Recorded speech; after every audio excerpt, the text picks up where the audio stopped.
십시오. 네. 여러분들이 이제 광화문에 가시면 한 빌딩 벽에 광고 문구로 좀 잘 알려져 있는 그런 공간이 있습니다. 거기에 보면 그 비스라바 슌보르스카라고 하는 시인의 그 시기를 몇 구절을 편집을 해가지고 거기에 이제 이렇게 소개된 그런 내용이 있습니다.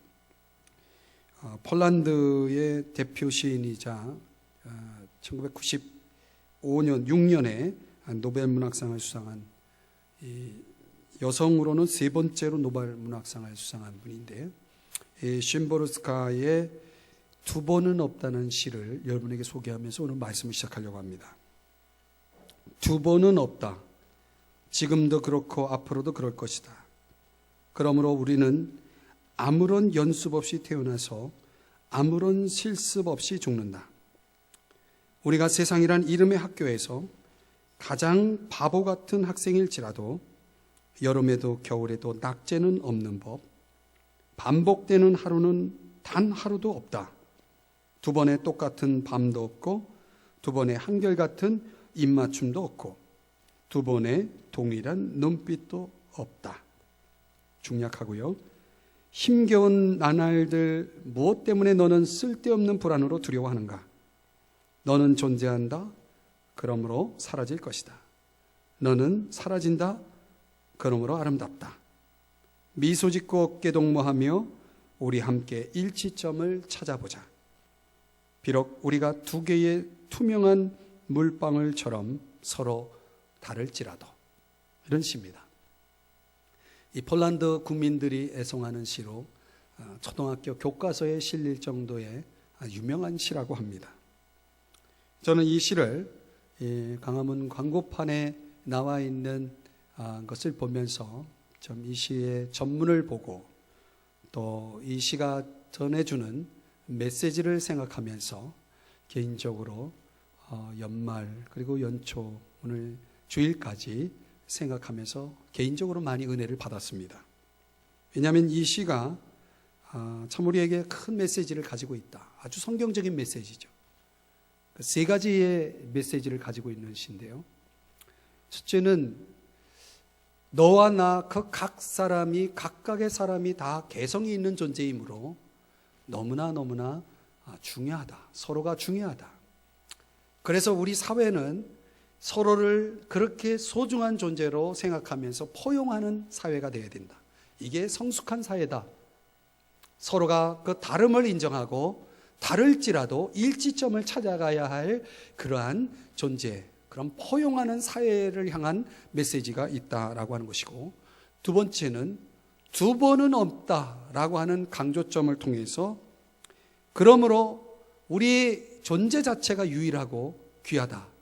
그러므로 우리는 하루하루를 지혜롭게 살아가야 한다라고 하는 것이고, 세 번째는 이런 하루하루 결코 반복되지 않는 그런 하루하루를 걱정하고 불안해하면서 낭비하기보다는 현재의 충실한 삶을 살아야 한다라고 하는 그런 메시지를 담고 있는 시라는 점입니다. 오늘 저와 여러분이 이 2016년을 보내면서 여러분들이 좀 더 성숙해지기를 축복합니다. 여러분들이 좀 더 지혜로워지기를 축복합니다. 여러분들이 좀 더 오늘 본문의 이 시에서 전해주는 것처럼 하루하루를 충실하게 살아가기를 축복합니다. 축복합니다. 네. 조용해서 축복을 바라지 않는 것 같은 느낌이 들어서 제가 당황해서 다시 물었습니다. 축복합니다. 네. 그렇게 반응이 보여야 그 다음에 제가 진도를 나갈 수 있잖아요. 자, 이제 새해 들어서 성숙을 향해 가야 되고 지혜롭고 충실한 삶을 살아가기 위해서는 우리가 말씀으로 들어와야 됩니다. 또 말씀을 봐야 되는데 이제 지난 송구영신 예배 때까지 로마서를 끝냈습니다. 이제 그 다음은 고린도전서입니다. 그래서 아마도 2016년 동안은 고린도전서를 여러분들에게 나누고 2017년에는 고린도후서를 나누고 뭐 이렇게 갈 것 같습니다. 고린도 교회의 이야기를 여러분들에게 소개하는 이유는 이 교회는 전혀 성숙하지 않은 교회, 참으로 지혜롭지 못한 교회, 참으로 불성실한 그런 교회의 모습을 보여주고 있습니다. 역으로 보면은 이 별로 본이 되지 않는 교회입니다. 우리는 좋지 않은 모습을 통해서도 배울 수 있습니다. 그래서 고린도 교회를 역설적으로 저는 이 교회를 통해서 우리가 저와 여러분이 터득할 수 있는 바른 교훈도 있다는 것을 말씀드리면서 이제 고린도 교회 이야기를 여러분들에게 풀어가려고 합니다. 고린도 교회는 바울이 2차 전도 여행을 통해서 탄생한 교회입니다. 고린도라는 도시에 AD 50년, 51년경에 도착해서 1년 반 동안 열심히 복음을 전해서 이 고린도라는 그 아주 부도덕한 도시가 이 복음으로 인해서 막 변화되기 시작합니다. 여러 사람들이 회심했습니다. 그래서 예수를 믿었습니다. 그래서 교회가 탄생이 됐습니다. 그 교회가 고린도 교회입니다. 근데 이 고린도 교회는 문화적으로 보면 그 도시 전체가 굉장히 부도덕한 도시였습니다. 그래서 성적으로도 문란한 그런 도시고 또 겸손과 배려가 없고 권위에 대해서 아주 불복종하고 어떤 권위든 간에 권위에 복종하는 걸 싫어했어요. 진리에 뿌리를 둔 사랑이 없고 이런 어떻게 보면 도덕적으로 굉장히 이제 문란한 그런 방종에 빠져 있는 그런 사람들이었고 신학적으로는 아주 각종 은사를 받았다는 이유로 그들이 그 은사에 대한 잘못된 이해로 인해서 헬라의 이원론적 사고방식을 갖게 됩니다. 그래서 이 이원론적 사고가 무서운 게 뭐냐면 모든 걸 다 영적으로만 보는 거예요. 그래서 육을 무시합니다. 육을 무시하니까 이 육체가 하는 것에 대해서 죄책감이 없는 거예요. 죄는 뭐가 짓냐면 이 육체가 짓잖아요. 근데 영적으로 자기는 구원받았으니까 그거 아무 상관이 없다라는 식으로 이런 식으로 아주 잘못된 신학에 빠지게 됩니다. 우리 청년들은 좀 어렵죠. 제가 쉽게 설명하려고 한 겁니다. 그 신학적인 문제가 있다 보니까 신학이 문제 있으니까 신앙이 형편이 없겠죠. 그 신앙이 문제가 생기니까 삶도 변화가 안 되겠죠. 이게 맞물려 가는 겁니다. 그러니까 도덕적인 방종과 신학적인 방종이 어우러진 그런 아주 문제 많은 교회가 고린도 교회였습니다. 바울은 그런 교회의 문제를 해결하기 위해서 편지도 쓰고 사람도 보내고 그리고 직접 방문도 해서 그 문제를 해결하려고 무진 애를 쓰는 거예요. 그래서 탄생한 성경이 고린도 전서고 고린도 후서입니다. 바울은 이 편지를 통해서 고린도 교회를 향해서 무엇을 열망하기 시작하냐면 너희들이 내가 쓴 이 편지를 읽으면서 편지를 통해서 좀 교회다운 교회가 됐으면 좋겠다. 한번 따라해 주실래요? 교회다운 교회.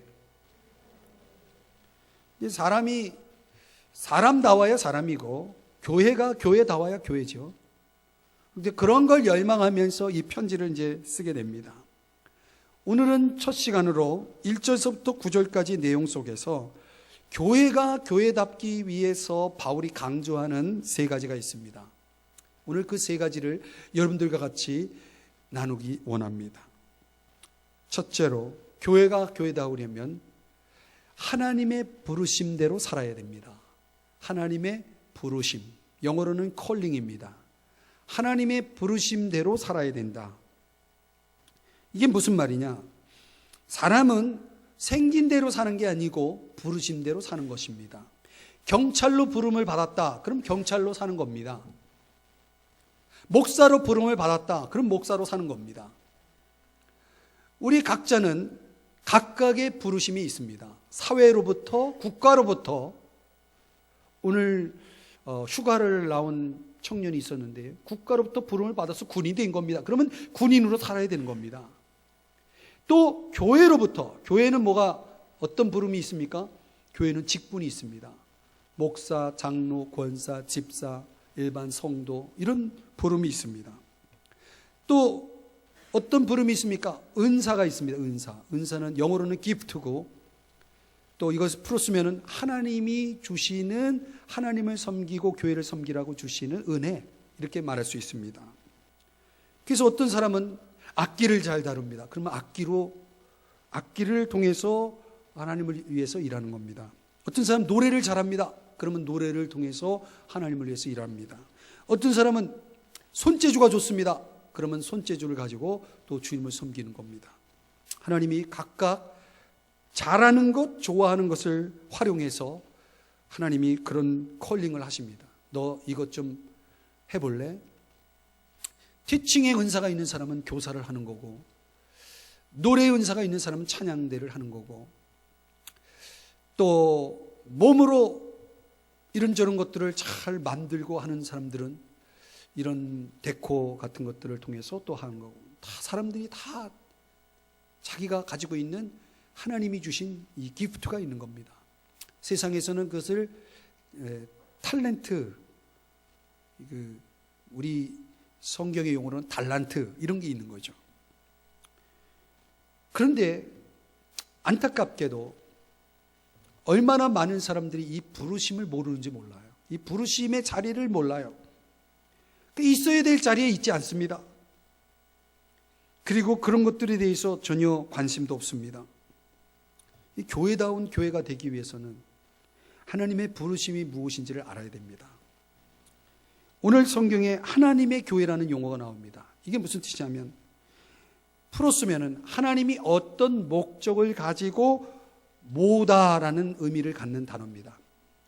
그래서 하나님의 교회입니다. 교회는 하나님의 교회입니다. 교회는 목사의 교회가 아닙니다. 교회는 어떤 개인의 교회가 아닙니다. 교회는 하나님의 교회입니다. 그리고 하나님의 교회는 하나님의 목적을 위해 존재하는 교회입니다.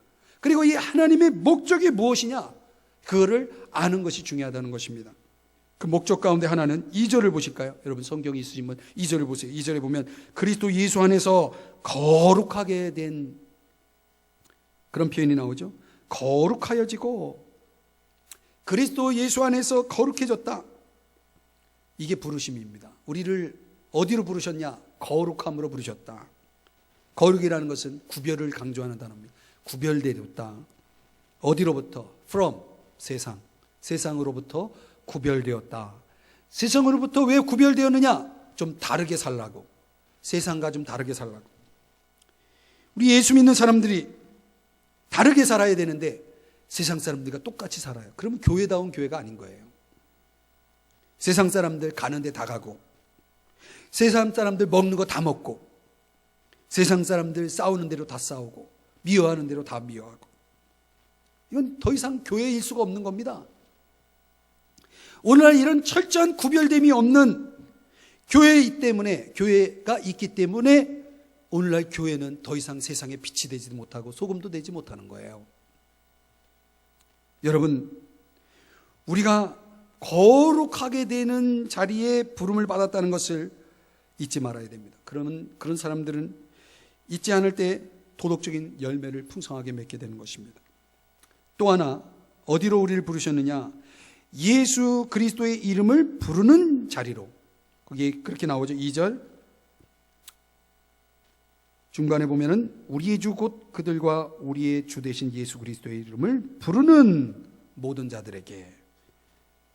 2절 끝부분에 그렇게 나와 있어요. 성경을 보시면 아십니다. 우리를 어디로 부르셨느냐? 예수 그리스도의 이름을 부르는 자리로. 예수 그리스도의 이름을 부르는 이 행위를 우리는 어떻게 설명할 수 있냐면, 첫째는 예수 그리스도의 이름을 부른다는 것은 예수님을 주님으로 고백한다는 것이고, 두 번째는 예수님을 의지한다는 의미고, 세 번째는 예수님에게 도움을 구한다는 의미고, 네 번째는 예수님께 순종한다는 의미가 있어요. 예수 그리스도의 이름을 부르는 사람들은 예수님을 주인으로 의지하고 도움을 구하고 순종하면서 산다는 것을 의미하는 것입니다. 우리를 그런 자리로 부르셨다는 거예요. 예수님을 주인으로 인정도 안 하고, 예수님 앞에 예수님 의지하지도 않고, 예수님 예배와 기도 가운데 나오지도 않고, 예수님의 도움을 구하지도 않고 순종하지도 않는 사람들은 교회가 아닙니다. 교회는 전적으로 예수 그리스도께 의존하고 순종하는 그런 자리에 있는 사람을 가리켜서 교회라고 말하는 것입니다. 그럼 오늘 우리가 이런 부르심의 자리를, 부르심의 목적을 이해하고 세상에서 구별되어 하나님과 이웃을 섬기고 교회를 섬기고 거룩하게 구별되어서 살아가는 모습, 또 주님을 전적으로 의지하고 순종하기 위해서 주님과 깊이 교제하는 시간을 갖는 사람들, 그리고 그 교제를 통해서 주님의 말씀하신 것을 따라서 순종하며 사는 것들, 이게 교회다운 교회의 모습인 것이에요. 여러분, 저와 여러분이 이런 교회가 될 수 있기를 주의 이름으로 축복합니다. 그러면 여러분이 죄를 지을 수가 없어요. 주님을 위해 사는 사람이 어떻게 죄를 지을 수가 있어요? 주님과 더 많은 시간, 좀 더 함께하는 시간을 보내는 사람이 어떻게 죄를 짓는 자리에 있을 수 있습니까? 그럴 수 없는 겁니다. 사랑하는 여러분, 교회다운 교회가 되시기를 주의 이름으로 축복합니다. 두 번째는, 교회다운 교회는 하나님의 은혜를 받아야 됩니다. 한번 따라 하십시다. 하나님의 은혜를 받자. 하나님의 은혜를 받았다는 게 무슨 말입니까? 그것은 다른 말로 얘기하면 감사가 있다는 말입니다. 바울은 하나님께 은혜를 많이 받은 사람이에요. 그래서 바울이 뭐라고 얘기냐면 4절 끝부분에 보시면 항상 하나님께 감사한다 그랬어요. 여러분, 바울은요, 아주 절대적인 감사, 일상화된 감사, 늘 감사가 그냥 항상 있는 거예요. 어떤 사람은 툭 하면 원망, 불평, 짜증, 감사를 잃어버리고 살아가는 사람들이 있습니다. 이런 사람들 뭐가 없는 거예요? 은혜가 없는 거예요. 감사가 없다는 건 곧 은혜가 없다는 거예요. 그래서 우리가 반대로 말하면 항상 감사하는 삶을 살기 원하는 사람은 뭘 받아야 돼요? 은혜를 받아야 되는 겁니다. 아멘?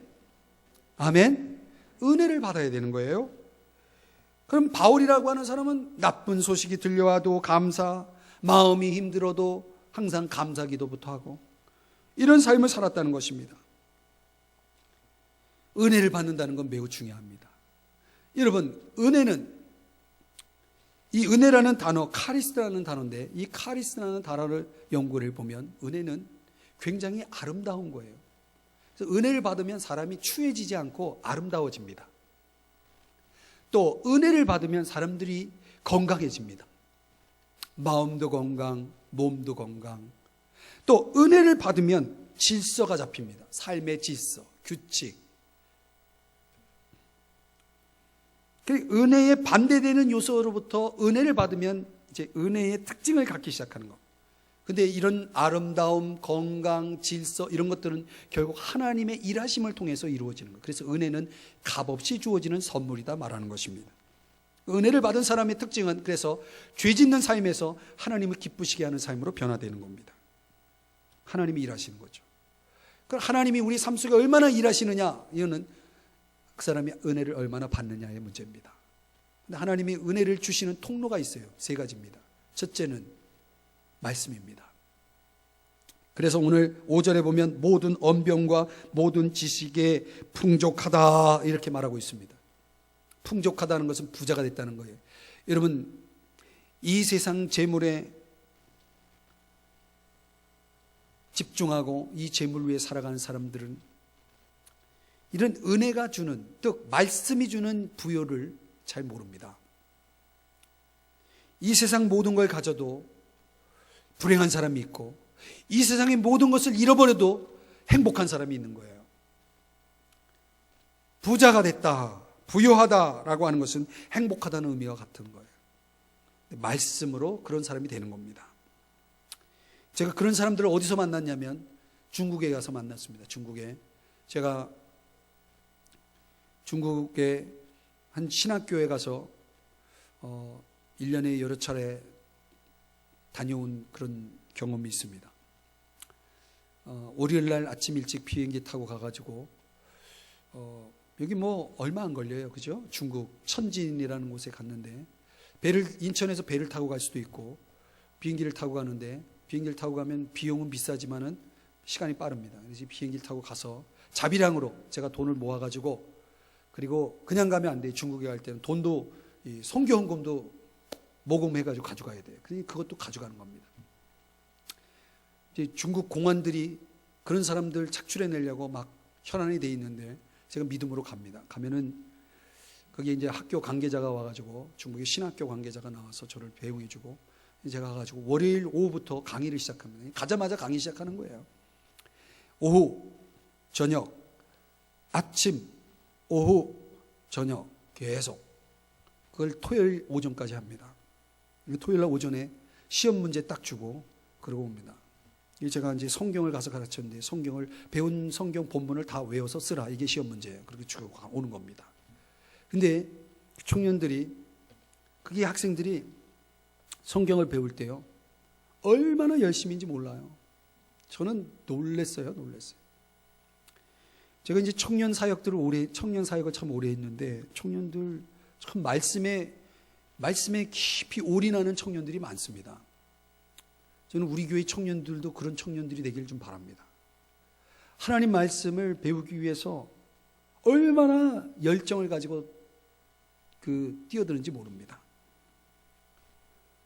청년들은 스펙 쌓아야지, 뭐 취업 준비해야지, 뭐 할 게 되게 많잖아요. 그런 시간도 소홀히 하지 않으면서 열심히 말씀 배우는데 힘쓰는 겁니다. 근데 그런 청년들 저리 가랍니다. 제가 일주일 동안 성경 가르치면서 얼마나 힘들었는지 쉬는 시간도 안 쉬어요. 그리고 계속 질문해요. 목사님, 이거는 무슨 뜻입니까?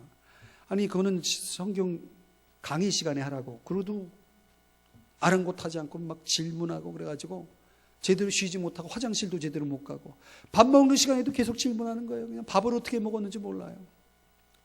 그 향료 같은 거 들어간 중국 음식을 같이 먹는데, 그것도 음식도 잘 안 맞지만은 제가 먹는 것도 잘 먹지 않습니까? 그래가지고 먹긴 먹는데 뭘로 먹는지 몰라요. 청년들이 하도 질문을 던져가지고. 그리고 월요일부터 토요일까지 그런 공부를 하는 거예요. 그래서 제가 참 지독하다. 쉬는 시간에도 저렇게 하니. 그래서 제가 가만히 생각해 보니까 왜 저들이 저러느냐? 거기는 말씀을 가르쳐 줄 리더들이 별로 없는 거예요. 목사님들이 별로 없는 거예요. 그분들에게는 그런 시간이 너무나 이건 지나가면 그냥 놓치는 거기 때문에 그분들이 그렇게 열정을 갖고 하는 거예요. 제가 몸은 그냥 완전히 그냥 다 소진해가지고 힘을 다 소진해서 너무너무 힘든데 마음이 너무 기쁜 거예요. 왜?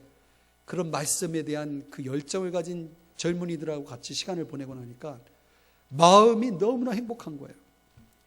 근데 제가 비행기를 타고 오면서 비행기에서 가만히 생각해 보니까 씁쓸해요, 마음이. 왜? 한국 교회에는 그런 젊은이들이 많지 않다는 거예요. 젊은이뿐만 아니라 성도님들도 하나님 말씀에 대한 은혜를 잘 몰라요. 아무리 말씀을 가르쳐주고 싶어도 배우려고 하는 사람 별로 없어. 왜? 바빠요. 다들 바빠요. 얼마나 바빠요. 여러분이 중국 교회를 한번 보시고 오시면은 깨달을 거예요. 우리가 성경을 평소에 배울 수 있다는 것, 들을 수 있다는 것, 깨달을 수 있다는 게 이게 얼마나 큰 은혜인가, 이거를 여러분들이 아셔야 됩니다. 우리는 너무 좋은 환경이 있기 때문에 사람들이 너무 배부른 거예요. 사람들이 너무 좋은 걸 모르는 거예요. 좋은지 모르는 거죠. 그래서 제가 비행기에서 얼마나 한국교회를 위해 기도했는지 몰라요. 하나님, 한국교회가 말씀에 대한 열정을 회복해야 되겠습니다. 하나님 말씀에 대한 이 뜨거운 마음들을 회복해서 하나님 말씀을 귀하게 여기는 한국교회가 되게 해주십시오. 제가 이제 그런 기도를 했어요. 그리고 그런 기도가 있었기 때문에 오늘 우리 삼성중앙교회 목회를 제가 이제 말씀 중심으로 하려고 하는 겁니다. 사랑하는 여러분, 시간 하나님 말씀의 은혜가 여러분 가운데 함께하기를 주의 이름 축복합니다. 그러려면 어떻게 해야 돼요? 말씀의 자리에 있어야죠. 주일뿐만 아니라 여러분 개인적으로도 생활 속에서 하는 말씀을 배워야 되고, 말씀을 묵상해야 되고, 말씀과 함께하는 시간을 가지셔야 됩니다. 여러분, 네 손가락이 10개잖아요. 근데 손가락이 4개인 사람은 피아니스트가 된 유명한 분이 있죠. 이희아. 그런데 어떻게 10손가락으로 이 피아노를 쳐도 힘든 일인데 4손가락으로 어떻게 피아니스트가 되었느냐. 그것도 쇼팽의 즉흥 환상곡을 연주할 만큼, 감미롭게 연주할 만큼 많은 사람들이 감탄하고 놀래고 이건 기적이다 말이죠. 어떻게 가능했냐라고 얘기했을 때 그 희야 자매가 뭐라고 얘기했냐면, 이거는 하나님이 하셨기 때문에 가능했습니다 그랬어요. 하나님이 하셨습니다. 왜 그 희야 자매가 그런 신체적인 조건을 가지고, 그리고 무릎 아래도 없어요. 다리가 없어요. 그래서 사지 기형 1급 장애 우회입니다. 그런 신체적인 핸디캡을 가지고도 그렇게 넉넉하게, 그렇게 풍성하게 하나님을 위해 살 수 있었던, 그런 아름다운 음악을 연주하는 피아니스트가 될 수 있었던 비결이 뭐냐? 그녀의 대답은 하나님이 하셨기 때문에 가능했습니다라고 말하는 거예요. 그리고 그런 신앙 고백이 왜 나올 수 있었느냐? 그녀의 어머니가 어려서부터 7살 때부터 피아노를 연습하기 시작했대요. 근데 어려서부터 성경 비디오를 보여줬대요. 성경 비디오. 요즘 부모님들은 아이들에게 성경 가르칩니까? 성경 들려줍니까? 성경을 읽어줍니까? 성경을 가르쳐줍니까? 안 그래요. 근데 그 희야자매는 어려서부터 성경 비디오를 통해서 복음을 묵상할 수 있었다는 거예요. 복음, 십자가와 부활. 그래서 힘들고 어려울 때마다 주님의 십자가를 생각하고 이것이 나의 십자가라고 생각하고, 그리고 힘들고 포기하고 싶을 때마다 하나님이 너와 함께한다, 부활의 주님이 너와 함께한다라는 이 메시지를 가지고 어머니가 계속해서 그 신앙을 심어준 거예요. 그러니 어려운 그런 신체적인 조건과 환경 속에서도 그녀는 피아니스트로 탄생이 가능했던 거죠. 이런 기적이 오늘날 말씀의 은혜 속에 살아가는 사람들에게 있다는 사실 아십니까 여러분? 하나님 말씀의 은혜가 여러분 가운데 임할 때에 하나님께서 과연 여러분들에게 이런 놀라운 은혜를 주실 거라는 사실을 믿으십니까? 여러분, 말씀의 은혜를 받을 수 있는 2016년 한 해가 되시기를 주님의 이름으로 축복합니다. 또 하나님이 우리에게 은혜를 주시는 통로가 뭐냐면 복음 증거를 통해서 은혜를 주십니다. 복음 증거. 여러분, 우리가 예수 믿는 이유는 구원받는 것입니다. 근데 그 구원은 우리만을 위한 구원이 아니라는 사실이에요. 그래서 오늘 저와 여러분에게 그리스도의 증거가 있어야 됩니다. 오늘 성경 6절에 그리스도의 증거가 견고하여지기를 바란다라는 말씀이 나옵니다. 이 말은 무슨 얘기냐면 우리가 전하는 복음, 예수 그리스도, 그 증거를 통해서 사람들이 세워진다는 의미를 갖는 겁니다. 우리가 복음을 전하면 사람들이 믿지 않습니다. 그 2000년 전에 일어난 사건이 나랑 무슨 상관이 있냐? 라고 말합니다. 예, 그랬던 사람이 어느 날 2000년 전에 돌아가신 예수 그리스도, 그 십자가의 주님이 바로 나를 위한 주님이고 나의 죄 때문에 죽으시고 나를 위해 부활하신 주님이라는 이런 사건 하나가 벌어집니다. 경험이 그리스도의 그 희생과 부활이, 죽음과 부활이 나를 위한 사건으로 생명력 있게 깨달아지는 순간이 돌아옵니다. 그래서 그 사람이 구원을 받습니다. 이런 놀라운 증거들이 저와 여러분의 삶 속에서 나타나야 됩니다. 여러분 통해서 예수 믿는 사람이 있습니까? 여러분 통해서 복음을 깨달은 사람이 있습니까? 복음을 전할 때 은혜 받고 복음을 통해서 구원받는 사람 때문에 은혜 받는 거예요. 하나님은 그런 은혜를 우리에게 주시기를 원하십니다. 그게 교회다운 교회예요. 세 번째는 각종 은사가 부족함이 없도록 은사의 은혜를 주십니다. 은사라는 것은 하나님이 주신 좋은 선물들을 말해요. 하나님이 은사를 주실 때는 첫째는 나를 위해서 주십니다. 나를 위해서 왜 주시냐면 내가 죄와 싸워서 이기도록 하나님이 많은 은사를 주셔서, 기프트를 주셔서, 선물을 주셔서 저와 여러분으로 하여금 세상과 맞서 싸울 수 있는 능력을 주세요. 그래서 은사를 많이 받은 사람들은 세상과의 싸움에서 늘 승리합니다. 흔들림이 없습니다. 그리고 왜 또 은사를 주셨냐면 두 번째는 다른 사람들을 섬기라고. 하나님이 그런 주신 은사들이 많습니다. 그래서 우리는 서로를 견고하게 하고, 그리고 주님이 다시 오실 때 책망할 것이 없는 자로 세울 수 있도록 하십니다. 이 교회다운 교회가 되기 위해서는 이런 말씀의 은혜, 또 복음 증거의 은혜, 또 각종 은사, 하나님이 위로부터 주시는 좋은 선물을 받는 그런 은혜가 필요하다는 것입니다. 그런데 오늘날 이런 은혜에 대한 갈급함이 너무나 약해요. 그래서 때를 따라 돕는 은혜를, 이런 놀라운 주의 은혜를 갈구해서 은혜의 자리로 나오지를 않아요. 점점 은혜에 대한 그 간절함이 식어지고 있는 그런 현실을 볼 때마다 너무나 안타까워요. 여러분, 우리가 은혜 없이 살아갈 수 있나요? 없습니다. 사람들이 은혜의 자리보다는 다른 자리를 사모합니다. 여기에 대해 올리버 버크먼이라고 하는 분이 헬프라는 책을 썼는데 우리말로는 행복 중독자라는 제목으로 번역이 된 책입니다. 이 행복 중독자의 내용에 의하면 사람들은 세 가지에 목숨을 건다. 첫째, 돈. 둘째, 성공. 세 번째, 인간관계. 실제로 오늘날 이 세 가지에 몰입하지 않는 사람이 과연 있을까 할 만큼 사람들은 여기에 승부를 겁니다. 왜? 행복하기 위해서. 사람들이 여기에 목숨을 거는 이유는 간단합니다. 행복을 위해서는 이 세 가지가 있어야 된다. 아니, 이 세 가지 중에 한 가지라도 있어야 된다 해서 거기에 몰입을 하는 겁니다. 그런데 이 올리버 버크먼이 이런 결론을 내렸습니다. 착각이다.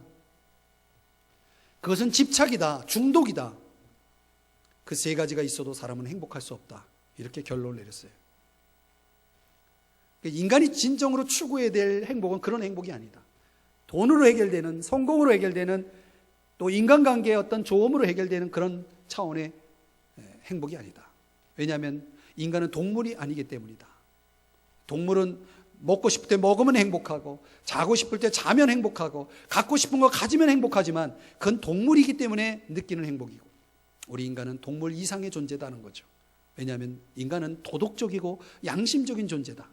그래서 여러분, 우리의 도덕상에, 양심상에 어떤 문제를 가지고 있는 한 돈이 있고 성공이 있고 인간관계 좋아도 결코 그 사람은 잠자리에 편하게 들어갈 수가 없다는 거죠. 행복할 수 없다는 것입니다. 동의가 되십니까? 인간은 도덕적인 존재고, 그래서 적어도 이런 죄책의 문제가 해결되지 않는 한 인간은 결코 행복할 수 없다는 것입니다. 또 인간은 철학적인 존재다. 인간은 사고하는 존재다. 생각하는 갈대. 그래서 무언가를 생각하고 깨달을 때 그때 행복을 얻는 것이다. 그저 동물적인 본능에 의해서 살아가는 존재가 결코 아니다라고 강조합니다. 더 중요한 것은 인간은 영적인 존재라는 것이죠. 그래서 이 영적이라 말할 때는 하나님과의 관계를 강조하는 것입니다. 그래서 성 어거스틴이 이런 유명한 말을 했어요. 나는 하나님을 만날 때까지는 결코 행복하지 못했습니다. 이거는 진리입니다. 하나님을 만나지 못한 사람은 행복할 수 없습니다. 저는 장담할 수 있습니다. 왜? 저도 경험했기 때문에 그래요. 그리고 얼마나 많은 사람들이 이 사실 앞에 동의하는지 모릅니다. 여러분, 하나님을 만났습니까? 하나님을 만나지 못한 사람은 말을 하지 말아야 됩니다. 하나님을 만난 기쁨을 아십니까? 하나님을 만난 자들이 누리는 기쁨을 아십니까? 행복을 아십니까? 이건 어거스틴이 고백한 대로입니다. 하나님의 사랑을 깊이 깨달을 때까지는 행복은 없는 것입니다. 어떤 사람은 행복을 환경적으로만 해석합니다. 좀 더 잘 살면, 좀 더 건강하면, 좀 더 돈을 많이 벌면 행복할 줄 압니다. 아닙니다, 여러분. 돈을 많이 번 사람한테 물어보세요. 행복한가? 건강한 사람에게 물어보세요. 행복한가? 아니에요. 뭔가 주소를 잘못 찾고 있는 거예요. 다른 사람의 행복에서 또 행복을 찾는 사람이 있어요. 아, 저 사람처럼 됐으면 좋겠다. 그래서 사람들이 누구를 선망합니까? 연예인들 선망하죠. 연예인들한테 물어보세요. 행복하냐고. 안 그래요. 어떤 사람들은 자신을 최악의 경우 가장 인생에 있어서 나는 가장 불행한 사람이라고 그렇게 평가합니다. 아닙니다. 착각이에요. 어쩌면 그 사람이 가장 행복한 사람일 수 있어요. 스스로 자기가 정의 내리고 자기가 생각하는 그런 행복, 이제는 그런 행복을 위해 살지 말자는 것입니다. 착각이고 중독이고, 그래서 어떻게 보면 집착입니다. 우리는 행복을 추구하는 사람이 아니라 은혜를 추구하는 사람이 되기를 간절히 바랍니다. 여러분, 은혜를 받으면 행복합니다. 아십니까? 은혜를 받게 되면 문제가 해결됩니다. 말씀의 은혜를 받아보세요. 복음을 전해보세요. 여러분에게 주신 은사를 다른 사람을 위해서 한번 활용해 보세요. 섬겨 보세요. 여러분도 삽니다. 여러분을 통해서 다른 사람도 살고 여러분의 가정도 사는 것입니다. 2016년 한 해 동안 여러분 모두에게 큰 은혜가 임할 수 있기를 주의 이름으로 축복합니다. 그래서 여러분들이 은혜의 자리로 나오시기를 바랍니다. 은혜의 자리를 사모하시기 바랍니다. 은혜의 자리를 통해서 여러분 은혜를 받고 여러분 바울처럼 항상 감사하는 여러분 되시기를 주의 이름으로 축복합니다. 세 번째는 교회다운 교회는 하나님의 신실하심을 신뢰해야 됩니다. 하나님은 신실하십니다. 사람들은 자기가 말하고도 지키지 않고 번복하고 안 했다 그러고 그러지만은 하나님은 말씀하신 걸 반드시 이루시는 분이십니다. 거짓말하지 않고 전적으로 하나님은 그런 차원에서 우린 의존할 수 있는 분입니다. 믿을 수 있는 분이죠. 반면에 고린도 성도들은 신실하지 못했어요. 신실하지 못한 고린도 교인들을 신실하신 하나님은 포기하지 않고 그들의 잘못된 신앙을 고쳐주고 게으른 자를 부지런하게 하고 세속에 이끌려 흔들리는 자들을 올바른 신앙으로 확고하게 서도록 도우시고 주님 오실 때 흠이 없는 부끄러움이 없는 자로 서게 하기 위해서 하나님은 일하고 계셨던 것이죠. 이 고린도 교회의 그 일하시는 하나님의 이야기가 고린도전서에 나와 있는 거예요. 고린도 후서에 나와 있는 거예요.